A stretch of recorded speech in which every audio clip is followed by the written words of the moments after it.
भारत के इतिहास में कभी किसी किसानों को 1 रुपया किसी ने नहीं दिया। मोदी जी जब आए तो 2000 का साल में 6000 रुपया उनको मिलता है। अब इस 6000 का महत्व वो लोग नहीं समझते जो चांदी का चम्मच लेके पैदा होते हैं। बिहार का जंगल राज भूल नहीं सकते हैं। वहाँ लड़कियों को उठा के उनके साथ बलात्कार किया जाता था।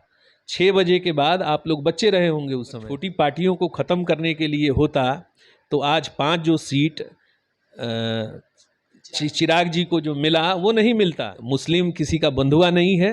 आपका इसका ज्वलंत उदाहरण आप देखिए, कश्मीर में प्रधानमंत्री जी की जो रैली हुई थी, 5 लाख से ज़्यादा लोग उस रैली में शामिल हुए थे और इन्होंने जो मुस्लिमों को गुलाम बनाने का काम किया था, डरा धमकाने का काम किया था, इन्होंने तो उसको डरा के रखा था सर। इतनी बदतर हालत कर दी थी मुसलमानों को, एजुकेशन से दूर करके रखा था। इन्होंने एक खौफ पैदा कर लिया था। अगर ये मुस्लिम के अगर वाकई में ही हिमाकत करते तो बिहार का मुख्यमंत्री 15 साल लालू जी का परिवार रहा, क्यों अब्दुल बारी सिद्दीकी को मुख्यमंत्री नहीं बनाया गया? क्या वो मुसलमान नहीं थे? सीमा पर हमारे जवानों के गर्दन काट लिए जाते थे। आज हिम्मत नहीं है कि कोई नज़र उठा के देखे। हम उसके आँख के साथ उसकी गर्दन भी काटने का ताकत रखते हैं और हमने ऐसा किया है। नमस्कार, आप देख रहे हैं न्यूज ऑफ बिहार, चंदन शर्मा का साथ। अभी हम लोग हैं कोटवा में। हमारे साथ हिमांशु बाबू बैठे हुए हैं और मैं बता दूं इनके बारे में कि हमेशा समाज सेवी रहे हैं, समाजों के लिए भला करते हैं, समाजों के लिए तत्पर हमेशा रहते हैं, समाजों की बात करते हैं। बीजेपी कार्यकर्ता हैं। इनसे जानने का प्रयास करेंगे कि बहुत सारा माहौल बन रहा है कि पूर्वी चंपारण को लेकर के बहुत सारे सवाल हैं, इनसे जानने का प्रयास करेंगे। सबसे पहले इनका नाम जानेंगे। आप सबका आपका स्वागत है और आपको बहुत बहुत धन्यवाद देते हैं कि आपने समय दिया। मेरा नाम हिमांशु सिंह है। हम भारतीय जनता पार्टी के नमो ऐप के संयोजक हो गए और जिला चुनाव प्रबंधन समिति के सदस्य हो गए लोकसभा के। 2024 का जो चुनाव है बहुत टफ माना जा रहा है। पूर्वी चंपारण हमेशा हॉट सीट माना जाता है। यहाँ पे जो है कि आरजेडी 26 सीटों में से 3 सीट जो है मुकेश सहनी को दे दिया गया है, जो कि मुकेश सहनी हमेशा आपके पार्टी के साथ रहते थे। उनका कुछ दिन पहले रैली चल रहा था कि जो आरक्षण देगा उसी के साथ है। आखिर मोदी जी भी नहीं दिए तो आरजेडी भी नहीं दिया। इस पे आपका क्या राय है? देखिए, लोकसभा जो है वो हॉट रहा है, रहना भी चाहिए। यहाँ के लोग समझदार हैं। प्रत्येक वर्ग जानता है कि हमें क्या करना है, हमारा निर्णय किसके साथ होना चाहिए। और यहाँ पे जो 6 विधानसभा है, पिछले बार हम लोग एक विधानसभा 800 वोट से हम लोग हार गए, लेकिन हरदम यहाँ के 6 विधानसभा पे भारतीय जनता पार्टी को अग्रणी रखने का कार्य यहाँ की जनता ने किया है। और पिछले बार हमारे लोकप्रिय सांसद श्री राधा मोहन सिंह को 3 लाख वोट से जिताने का कार्य किया यहाँ की जनता ने।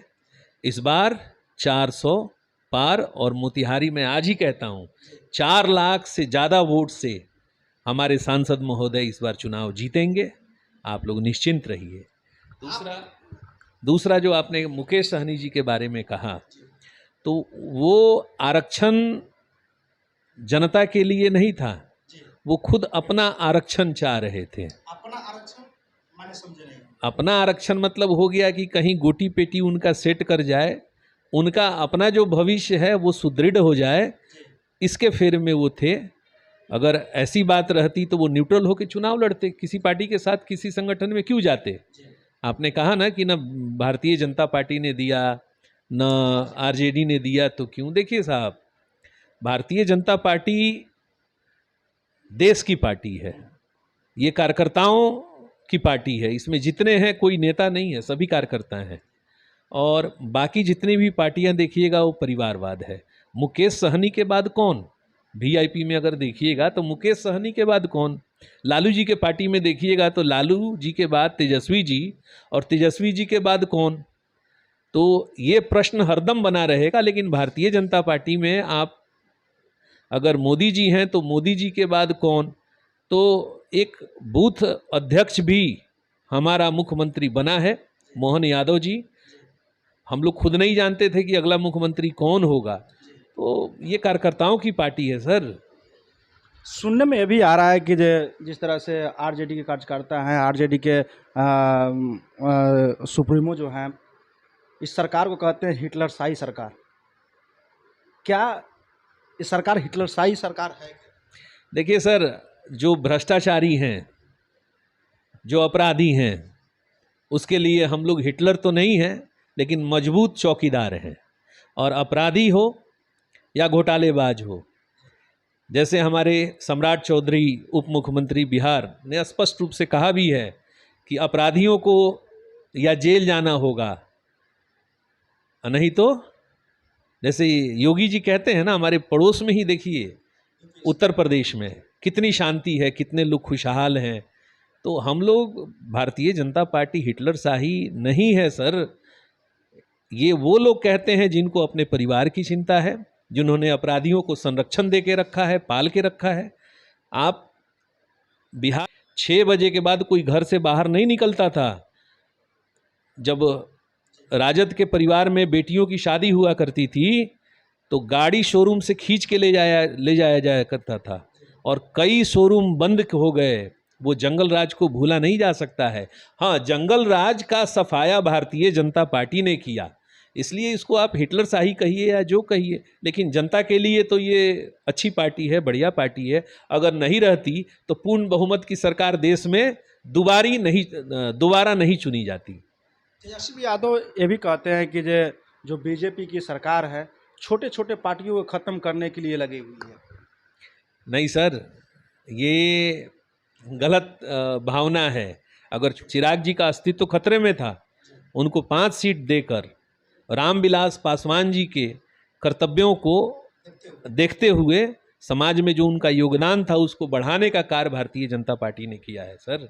जहाँ तक आपने बात की है कि रामविलास पासवान जी के लड़का का चिराग पासवान जी की बात की है, उसी में एक उनके चाचा हैं पारसनाथ, जो उनको गठबंधन के माध्यम से, एनडीए गठबंधन के माध्यम से कोई सीट नहीं मिला हुआ है उनको। इसी बात पे उन्होंने कहा था कि हो सकता है कि जो छोटी छोटी जो पार्टियां उनको ख़त्म कर दिया जाए। नहीं नहीं, ऐसा नहीं है। देखिए, पार्टी को चाचा भतीजा में क्या हुआ ये चाचा भतीजा जानते हैं। और जब भतीजे को 5 सीट दिया गया, आप देखिए रैली में उनका फोटो भी चिराग जी ने लगाया था बड़े सम्मानपूर्वक। अब वो अस्वस्थ रहते हैं, तो बुज़ुर्ग हो चुके हैं, उनका अभी रिटायरमेंट का उम्र भी हो चुका है, तो उसके बारे में वही निर्णय लेंगे तो ज़्यादा अच्छा है। हम लोग इस पर क्या बोलें। और मेरा एक सवाल और रहेगा आपसे कि मोतिहारी में यहाँ हर वर्ग के लोग हैं, सबसे बड़ा टॉप अभी के रीजन में है कि जो हर एक पार्टियाँ कहती है कि जो मुस्लिम जो है हमारे हैं। क्या आपको लगता है कि इस बार बीजेपी के साथ मुस्लिम समाज के लोग खड़े उतरेंगे? देखिए, मोदी जी के आने के बाद ये जो अन्य पार्टियां हैं जो मुस्लिमों के ऊपर, यादवों के ऊपर, अन्य जातियों के ऊपर जो ठप्पा मारने का काम करती थीं, और हकीकत ये था कि वो लोग वोट देते थे, परंतु ये इनके हल्ला के कारण लग चुका है कि मुस्लिम जो है कि आरजेडी के हैं। नहीं नहीं नहीं नहीं, ये गलत बात है, ये उनकी भ्रामकता है। अगर आप उसकी हितैषी चाहते हैं तो उसको बढ़िया सम्मानित पद देते, मुख्यमंत्री बना देते। तो ये लोग डरा धमका के, इसको भला फुसला के बदनाम करने का काम करते हैं। मुस्लिम समाज पूर्णतः भारतीय जनता पार्टी के साथ है सर, इसमें कोई दो मत, किसी को कहीं कोई शंका नहीं होनी चाहिए। और मेरा एक और सवाल रहेगा, जहाँ तक बात किया जाए पार्टियों की, आपको मोतिहारी में यहाँ पे राधा मोहन बाबू को टिकट दिया गया है, पहले से थे भी, आज भी उनको टिकट दिया गया है। उसके बगल वाले आपका जो जिला है शिवघर, जहाँ पे रामादेवी का टिकट काट करके फिर लवली आनंद को दिया गया है, वहाँ पे वो भी एक राजपूत हैं। इस पर आपका क्या राय रहेगा? देखिए सर, टिकट काटा नहीं गया है, वो गठबंधन में चला गया, और जदयू वालों ने उस पर अब किसको देना है नहीं देना है ये तो गठबंधन वाले लोग जाने। रह गई बात, अगर आप शिवहर की बात करते हैं, और हम लोग तो उम्मीद करते हैं कि वो हमारे चंपारण का नाम राज्यपाल बन के या फिर कोई और बड़ा पद उनको मिले, जिससे हम लोग का मान सम्मान आगे बढ़े। और एक और सवाल रहेगा मेरा कि यहाँ पे जो है दो जातियों का सबसे ज़्यादा बहुमत रहा है, सबसे पहला राजपूत, दूसरा भूमिहार।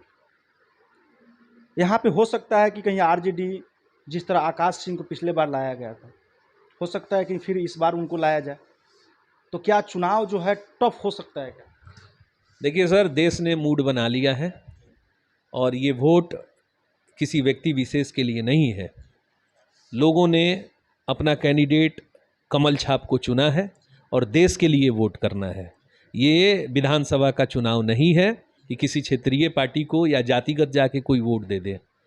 तो इस बार जो हम लोग वोट करेगा, जिला या देश जो वोट करेगा, वो कमल को करेगा और मोदी जी को वोट करेगा। यहाँ देश के नेतृत्व का सवाल है। लेकिन बिहार में ये भी तो माना जाता है कि जो बिहार जो है यहाँ पे जातिगत ही वोट पड़ता है। देखिए, जातिवाद था, चूँकि बिहार को ये 15 साल जब लालू जी थे तो ये नाटक करके, जोकराई करके यादवों को ये मूर्ख बनाने का काम किया, मुस्लिमों को मूर्ख बनाने का काम किया। अब बिहार पढ़ा लिखा करके अब आगे बढ़ चुका है, लोग यहाँ के समझदार हो चुके हैं। 24 घंटा आपको बिजली मिलती है, इलाका शांत है, रोजगार के साधन हैं, शिक्षा व्यवस्था सुधरी है। तो लोग अब समझ चुके हैं साहब, उनके इसमें जाल में नहीं पड़ेंगे। और अब जाति वाला मसला नहीं है। हाँ, जातियां हैं, जैसे प्रधानमंत्री जी ने कहा कि सिर्फ 4 जातियां हैं, युवा, महिला, किसान और बुजुर्ग। तो ये 4 जातियों का ही छात्र, ये 4 जाति हैं जिनके बारे में सोचता है देश। और जब जातियों के बारे में, इन 4 जातियों के बारे में हम लोग सोचेंगे, तभी जाके देश आगे बढ़ेगा। जहाँ तक आपने किसान के बात किया, यहीं के मैं बात बोल दूँ, 2019 में प्रधानमंत्री का जो स्टेटमेंट था राधा मोहन सिंह के मंच पे, उन्होंने बोला था कि यहाँ के किसानों के लिए हम खुशहाली देखना चाहते हैं। बहुत सारे वादे भी हुआ था, जो वादे नहीं पूरा हुए, उस पर आपका क्या राय है? देखिए, वादा से ज़्यादा उन्होंने किया। कैसे किया? आज तक वो जो गरीब है वो समझता है कि हाँ साहब, ये 2,000 रुपये का महत्व क्या है और साल का जो 6,000 रुपया आता है उसका महत्व क्या है। तो ये भारत के इतिहास में पहली बार हुआ है। आप यहीं चले जाइए, श्रद्धेय राधा मोहन सिंह जी ने जो पिपरा कोठी का जो कायाकल्प किया है, 26 तरह की वहाँ पढ़ाइयाँ की जाती हैं, रिसर्च सेंटर है। आप वहाँ जाइए, मधुमक्खी पालन से लेके मशरूम तक, गौ पालन से लेके हर चीज़ का आप ट्रेनिंग कर सकते हैं। वहाँ से आपको अनुदान मिलता है और किसान खेती के अच्छे अच्छे गुर और टेक्निक सीखते हैं। आपको मालूम है, यहीं बगल के किसान हैं, हमारे कोटवा प्रखंड के किसान हैं, जो वहाँ से पपीता का खेती करके, ड्रैगन फ्रूट का खेती करके अपनी आमदनी बढ़ा रहे हैं सर। दूसरा जो मसला है किसानों की, जब हम बात करते हैं तो पहले किसानों को, गौ पालकों को 12 रुपये, 13 रुपये, 15 रुपये तक का दाम मिलता था, जो हमारे गौ पालक पशुपालक थे। अभी क्या है, मदर डेयरी के आने के बाद आपको अगर खुला दूध लीजिएगा तो गाय का दूध 40-45 से कम में नहीं मिलेगा और 55 से 60 रुपये का भैंस का दूध इससे कम नहीं मिलेगा। तो मदर डेयरी की स्थापना भारतीय जनता पार्टी में हुई, राधा मोहन सिंह ने कराया, मोदी जी के माध्यम से करवाया। तो इससे आमदनी किसकी बढ़ी? किसानों की बढ़ी ना। और आज के किसान समृद्ध हैं, हर जगह इफ़को बाज़ार खुल गया, जहां यूरिया मिलता है, कालाबाजारी बंद हो गई, और भी बहुत चीज़ें हैं जो धीरे धीरे हो रही हैं और होंगी। आखिर में मेरा सवाल रहेगा कि 2024 का जो इलेक्शन है, पूर्वी चंपारण के लिए आप लोग जो नेतृत्व कर रहे हैं, ये नेतृत्व कैसा होना चाहिए? किस तरह लोगों को अलग अलग जगहों पर आप लोग जा रहे हैं, लोगों को बता रहे हैं, लोगों को समझा रहे हैं, तो आपके पार्टी के लिए क्या नेतृत्व रहेगा? देखिए, नेतृत्व तो स्पष्ट है कि यहाँ से जो लोकसभा के उम्मीदवार हैं श्रद्धेय राधा मोहन सिंह जी, उनसे बेहतर कौन है? देखिए, चुनाव लड़ना और जीतना फ़र्क है। हर कोई लड़ सकता है, जीत नहीं सकता है। तो राधा मोहन जी को छोड़ के भारतीय जनता पार्टी में ऐसे बहुत कम लोग हैं, न के बराबर।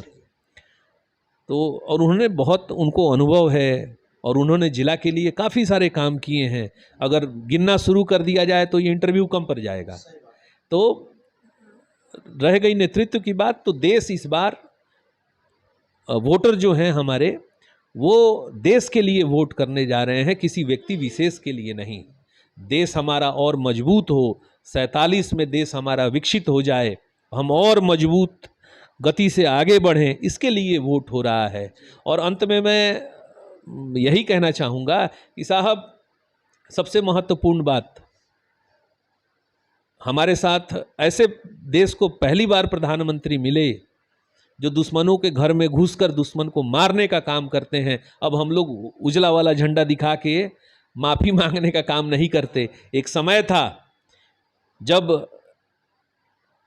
तो देश की जनता ये जानती है साहब कि मजबूत विकल्प हमारे पास है, लोग मजबूत के साथ रहना चाहेंगे, ऐसे लोगों के साथ नहीं जो अपने परिवार को बढ़ावा दे, बेकार की बातें करें। वो सब के लिए अब पब्लिक के पास समय नहीं रहा है सर। चंपारण वासियों के लिए क्या संदेश रहेगा? चंपारण वासी शुरू से बहुत ही समझदार रहे हैं और गांधी को बापू बनाने का काम, महात्मा बनाने का काम चंपारण वासियों ने किया है। चंपारण जानता है कि उनकी भलाई किस में है, सब लोग समझदार है और चंपारण कह रहा है इस बार 400 पार, एकदम पक्का। आप 4 जून को, 4 तारीख का जब रिजल्ट होगा, आप देखिएगा, ये आंधी रुकने वाला नहीं है।